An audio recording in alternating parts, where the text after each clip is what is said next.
Hi guys, welcome back to Hello. Elderberry Farm. Hi, welcome back. I haven't posted in a while, and my husband has been going, "Why don't you post something? It's been a while." We have been so busy on the house project. The garden got neglected, and we just got it cleaned up last week. But we've been really focusing on the house and our meat chickens. We're still going to process chickens this year, and so we kind of wanted to show you what we're doing. So hold on. So these are our meat chickens here. We built some tractors. Jim and my daughter and I all got together. We built these chicken tractors, kind of like Living Traditions did. Sarah and Kevin got that idea from them, and we had some cattle panels, so we put that together, and we ordered about 80 chickens. We ordered 80, yeah. Some of them died on the transport over, and then but other than that, they've all been doing real. Oh, and then we had a really bad heat wave, and we lost I think seven. We lost seven to the heat wave.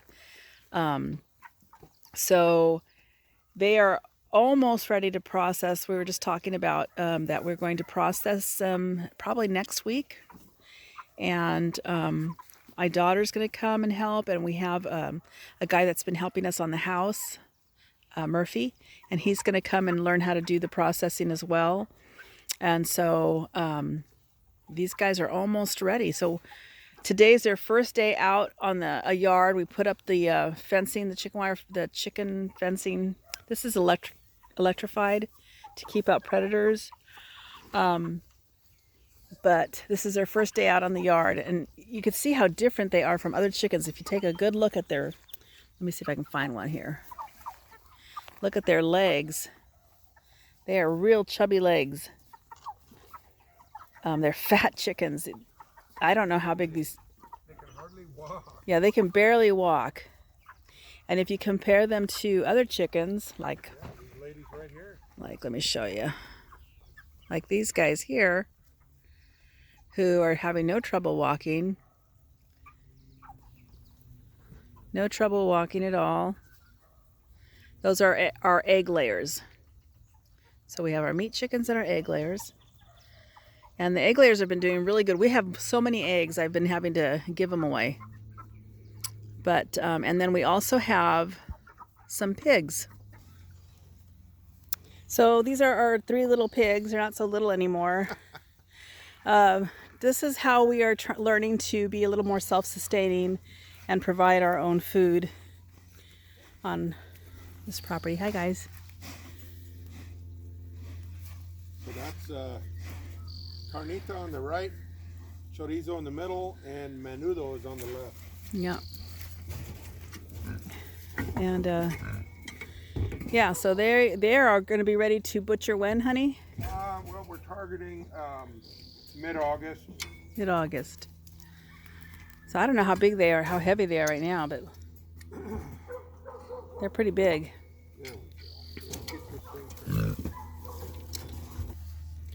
So this is the evening feeding time. So Jim's going to clean that thing. So we have that big blue barrel over here, and two of the pigs eat out of that, and then one likes to eat out of that one.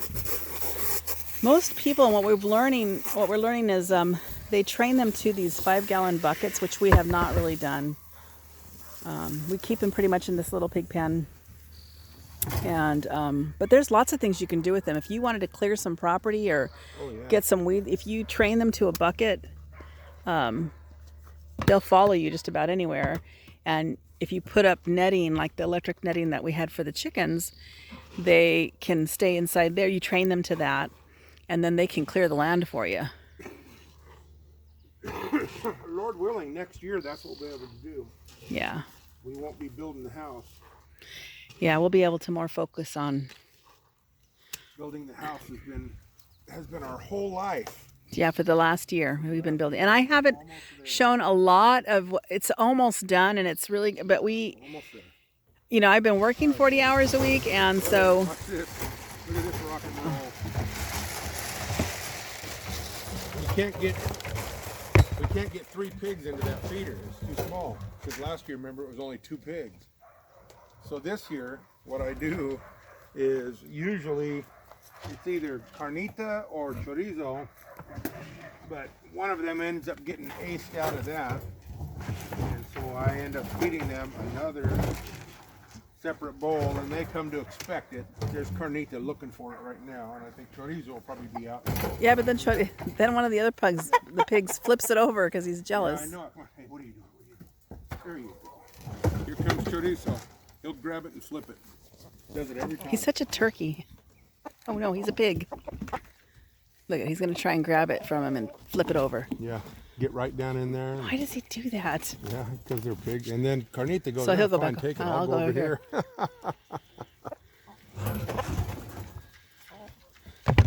So I'm feeding them Lord. regular hog grower. But right now I'm feeding them a ration of 1 pound per day It's in there. for each month of age. So they're 5 months, and so I'm giving them 5 pounds. Actually, I'm giving them about 6 pounds each every day. Okay. So yeah.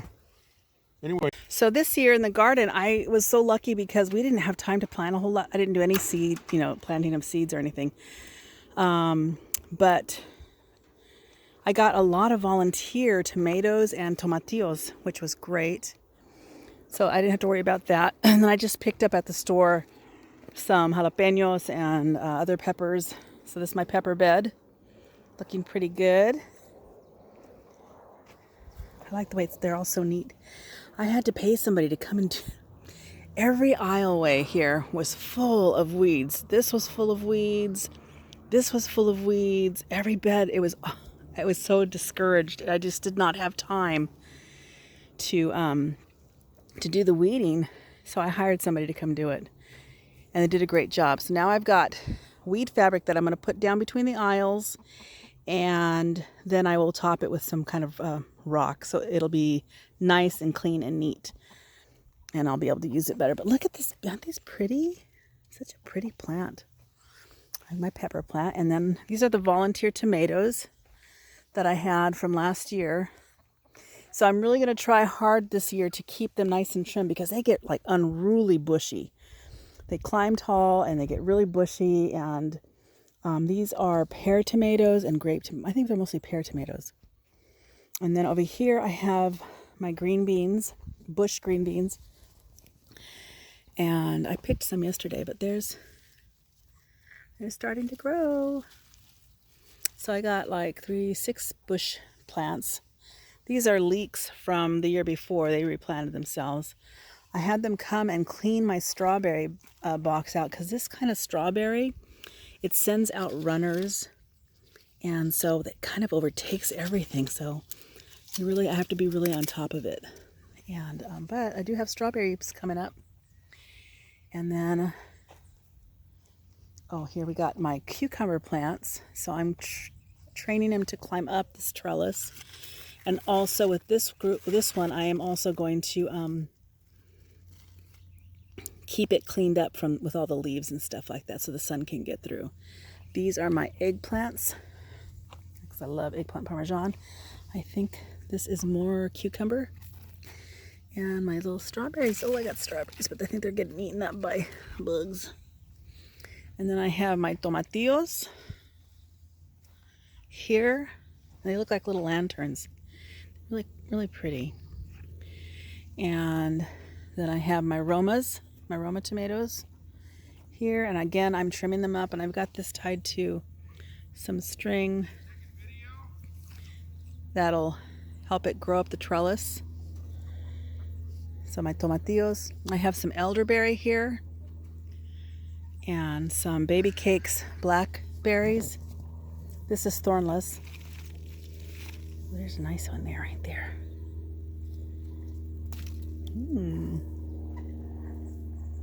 This is so cool. Delicious. And walk over this way.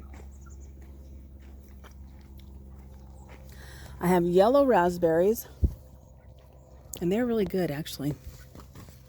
Yellow raspberries there. And red raspberries here. Blueberries that, well, they're okay. They're not really prolific, but I think if I stick them in the ground, I might get a better one.